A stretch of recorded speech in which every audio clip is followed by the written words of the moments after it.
Hello everybody, I am Ben from Team Panic, and this week we are going to be doing a battle report for the Beetles that I took to ARC's Hybrid World 2-day event. Now, this is going to be a bit more of a build story than it is going to be about an actual build report, because going into this event, as you guys saw in a previous video, I had one of my Beetle weights breakfast, the combat robot made out of a toaster, that was up and running, albeit with a brand new drive system I slapped into the back of it, and then my other Beetle weight was in pieces and none of the electronics worked, going into a 2-day event. Now, breakfast was the only one at this point that I had actually working, and I'd run it around on the kitchen floor at home just to make sure that it would actually drive. I disconnected the weapon motors and stuff. I was just worried about making sure that that drive system would actually work. Then, so while it worked well there, I then took it to the event, put it into the arena, and immediately had problems with it. So either overnight or over the transport to the event, the axles that I was using, just M5 bolts to hold the actual wheels in place, had bent backwards due to the tension in the belts, meaning the belts had lost their tension and causing the whole thing to have no traction anymore, which meant breakfast couldn't drive. So that was a big issue, and that meant that I needed to do something about it. So what that something ended up being was borrowing some wheels and some hubs off of Chris, who runs ARC, or one of the people who runs ARC. Thanks so much to him for borrowing these wheels and hubs. I slapped them onto breakfast and then tried my best to get this thing to work. So when I first slapped the hubs on and put the robot back inside the toaster body, it was very clear very quickly that these hubs weren't, or these new wheels were not big enough to touch the ground. So if I tried to sit the thing down with the toaster body on, like one wheel or the other would touch the ground, and that was not great at all. So from there, I kind of panicked and took the train home and back again inside a kind of hour break that we had between the first round and the second round. So breakfast was technically signed up for the first round and could not fight. Annie, are you okay? My undercutter was also signed up for the first round, but it was in pieces and I hadn't had time to look at that, so it also forfeited the first round. Second round, as I said, I'd gone home, I got these wheels, I bolted them back onto breakfast, and that's when we found more issues. So I'll quickly show you a little clip here of testing breakfast out with these brand new wheels.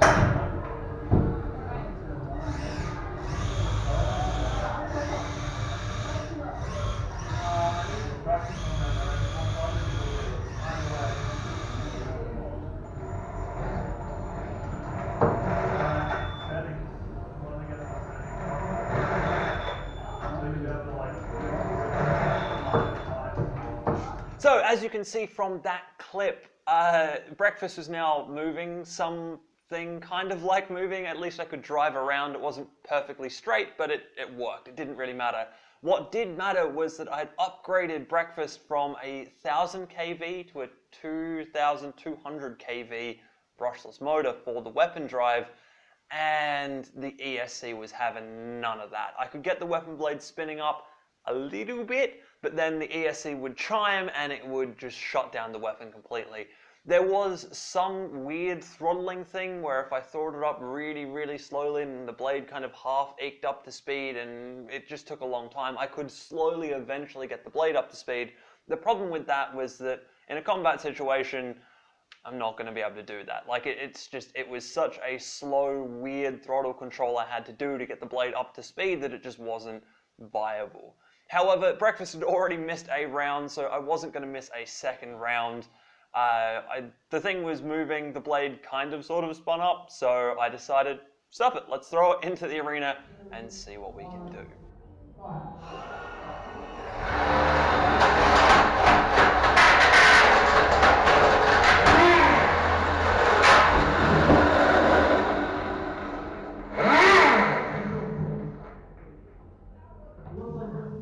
So that fight went about as well as I was expecting. The weapon just never really got up to speed, and because of that, I was kind of pushed around all over the place and ended up in the pit. The big problem that did happen there was this was round 2 out of 3, and they cut the weapon belt for breakfast. They actually got in one of those hits where they were pushing me around with their weapon going. They cut that weapon belt, and I didn't have a spare at the event, which was a bit of an oversight on my part, but I had a lot of other stuff that I was doing, and breakfast kind of fell through the cracks a little bit to some extent.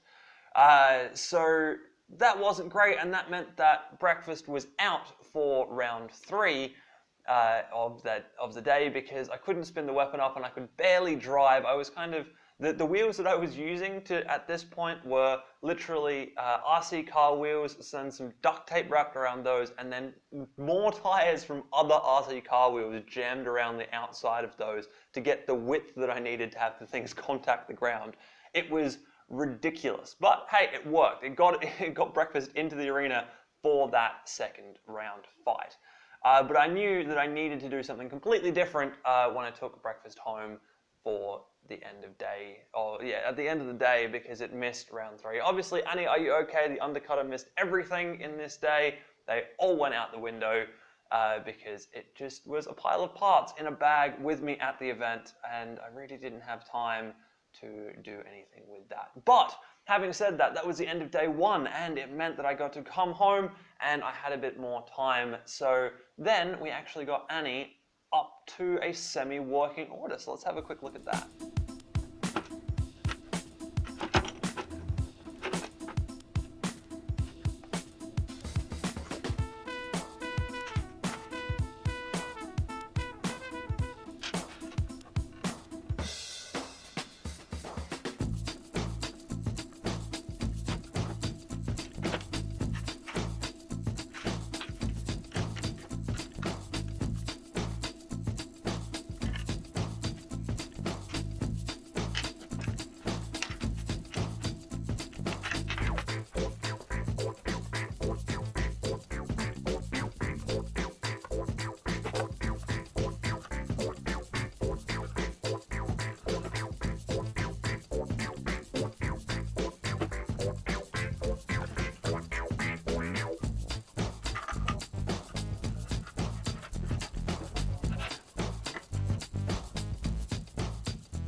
So with the work I was able to do overnight, I managed to get Annie back up and running, or I managed to get Annie into Annie, are you okay, into a working state. So we had a quick drive test.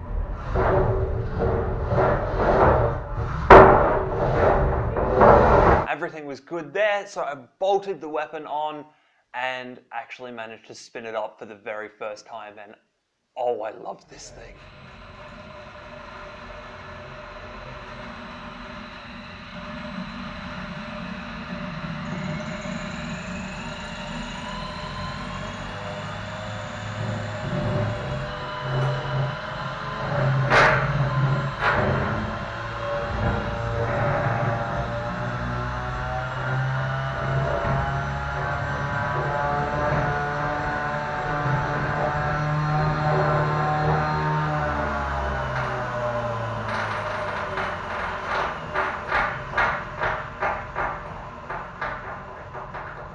So it spinning at top speed is really scary and really, really awesome. But we had one issue with this. The whole weapon mount at the moment, the actual thing that the weapon is mounted in and the pulley is all made of PLA, and then there was a nylon washer between that and the Lexan that hold the actual bottom of the robot.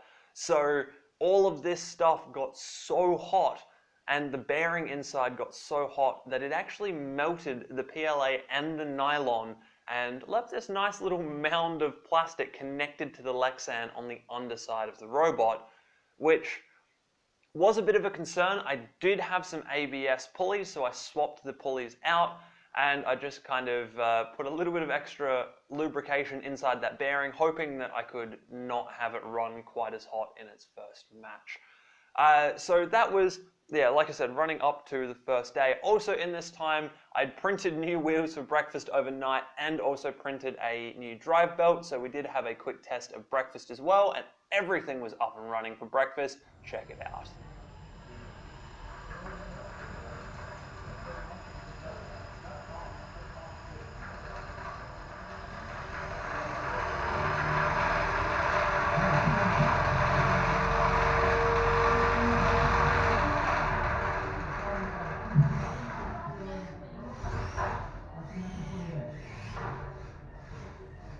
With all of that said, I think Annie didn't actually get operational in time for round 4 because I was trying to get breakfast back on its feet. Obviously, I had a few bits and pieces to swap out. I also did swap out the brushless motor that was causing me all those troubles, so I went back to a 1000 kV motor, which is how breakfast managed to get the bar spinning back up again. Everything was working pretty well, but that did mean that Annie was out for round 4 and into round 5.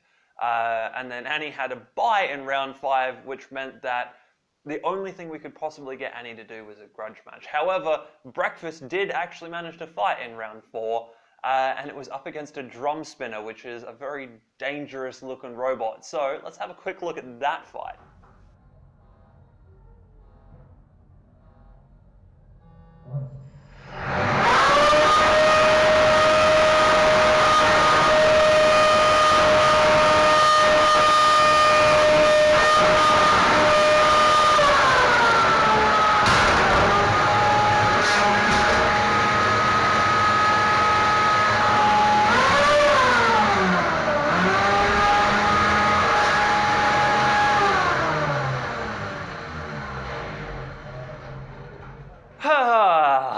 So that really did not go well. In fact, it went really, really badly. So the toaster is cracked completely along the bottom. The motor mounts inside are cracked. The gearboxes in the drive motors are cracked. There's not a lot that is left working and going well in here right now. Breakfast is toast at this point in time. Breakfast might get a rebuild at some point, but that was round 4, so breakfast was absolutely definitely out for round 5 because there was no way to repair this level of damage at an event like that. It's actually crazy how much damage was caused, considering that, I'm going to see if I can get this on a close-up, there was only one little nick on the underside of the blade from that opposing drum spinner, and it's like it shattered everything. Not only is all of the drive stuff shattered, but it also shattered the actual weapon pulleys that I was using. Admittedly, they are 3D printed pulleys, so I probably should have known better, but it broke so many things in here, which is just, yeah, kind of crazy. Yeah, well, like I said, that's kind of the end of breakfast for now. Breakfast probably will get a rebuild in the future, but I think from this point forwards, I'm going to focus a little bit more on Annie, Are You Okay, my undercutter, than I am going to focus on breakfast, because Annie has a little bit more potential for mayhem, shall we say. So let's stick with that. Speaking of Annie, as I said, Annie basically didn't get to fight at all in the regular tournament. It did come away with one win from a forfeit that happened for round 5. Basically, Annie finally got ready for round 5, and it was up against an opponent that didn't show up at all for the event.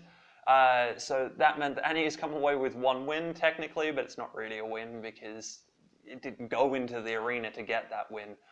So having that as a kind of huge build-up and disappointment, I then challenged Chris, the guy who helped me with breakfast. I challenged him to a grudge match with his Beetle weight Lumberjack, which has been basically the most feared Beetle weight in our league for a long time now. And unfortunately, he had a bit of a bad run over the weekend, so he didn't make it into the finals, which meant that he was quite happy to throw Lumberjack up against Annie and yeah, have them pit it, go at each other and see who came out victorious. Because for either of us, we didn't really care if the bot took too much damage because it was going to be the last fight, in some cases the first fight for that bot for the weekend. So let's have a look at that.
Oh, Annie's weapon is incredible for the first hit. And it's kind of amazing to me why it died after that first hit. So Annie was at that point in time running ABS pulleys with a TPU printed belt to hold everything together and to run the actual weapon off the brushless motor. When it spun up, there was a nice little puff, like a little wisp of smoke that came out from underneath the robot. That was the TPU and the ABS melting. The TPU pulley and TPU belt and ABS pulleys melted, and while the weapon was spinning, those two melted pieces of plastic were quite happy spinning around each other, and everything was okay.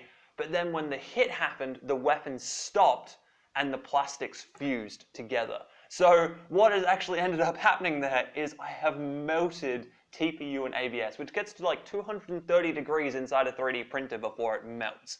So I was getting some serious heat coming off of the bearing at the front of Annie, Are You Okay?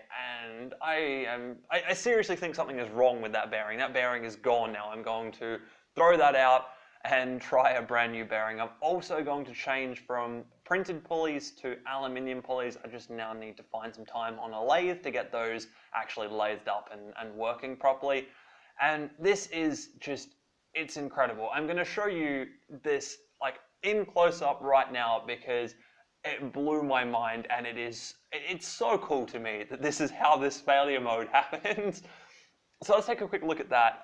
It will be on screen right now, and as I said, part of me hates it because it meant that I didn't have a weapon for the rest of the fight, but part of me is just, it's one of those things that I never expected to see, so it's a really cool failure that I never would have guessed would happen in this robot. I mean, Breakfast has been running TPU belts on PLA hubs for ages and spun weapons, and everything's been fine, so it really, I guess, was just this bearing. I don't really know. Of course, I didn't realize this at the time, so I was continuously trying to get the weapon back up to speed, and what ended up happening was that the ESC eventually just gave up the ghost. It was trying to jump too much power into the brushless motor. It gave up the ghost, and that was the huge plume of smoke out of the back of Annie, Are You Okay? That you saw at one point during that fight. That was my brushless ESC giving up the ghost. Thankfully, I was running 5-volt power to my receiver off of the drive motors, so everything kind of still kept going, but that basically just meant I got a little bit more punishment before falling into the pit and ending that fight. Yeah, so on the whole, not great in terms of Beetles for this event. It was a lot of fun and definitely a learning experience. There was a lot of extra building and stuff that had to happen in and around fights for this event to get these robots even anywhere near the arena. But at the end of the day, like I said, it was good fun, and I think I've come away with a trial for Annie, Are You Okay? And I'm really happy with the potential that I've seen. Honestly, considering that it's kind of my first time building a really destructive Beetle weight like that, I am pretty happy with how that went. Obviously, it could have gone a lot better, but there is a few small fixes that we're going to do. We have the weight to do them, and Annie will be back and better than ever. And in fact, I think it's going to do a lot better in its second outing than it did in its first. Yeah, so I think that is going to be it for this video. I've talked a lot, and there wasn't really a whole lot of fights, unfortunately. I wish there was some more fights, but that is just how that weekend went for me. Yeah, and I guess, like I said, that's it for this video. I hope you guys have enjoyed that one, and I will see you in the next video.